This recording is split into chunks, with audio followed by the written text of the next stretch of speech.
2026 target 200. இறங்கி அடிக்கும் திமுக. கிட்டவே நெருங்க முடியாது. பாஜகவின் பிளான் பி இதுதானா?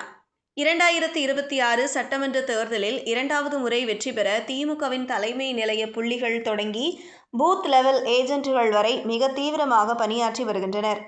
இந்த நிலையில் திமுகவின் பணிகளுக்கு ஈடு கொடுக்க முடியாத பாஜக விசாரணை அமைப்புகள் மூலம் அவர்களை முடக்க திட்டமிட்டு இருப்பதாக புகார் சொல்லி வருகின்றனர் திமுகவினர். வரவிருக்கும் 2026 சட்டமன்ற தேர்தலை முன்னிட்டு திமுக தன்னுடைய தேர்தல் தயாரிப்புகளை மண்டல அளவிலும் தொகுதி அளவிலும் வேகமாக முன்னெடுத்து வருகிறது. மண்டல பொறுப்பாளர்கள் மற்றும் தொகுதி பொறுப்பாளர்களை நியமித்து களத்தில் இறங்கி தேர்தல் பணிகளை முடுக்கிவிட்டுள்ளது. முதல்வர் மு.க.ஸ்டாலின் ஒரு பக்கம் மாவட்ட வாரியாக அரசு திட்டங்களை தொடங்கி வைக்கும் விழாக்களில் பங்கேற்று வருகிறார்.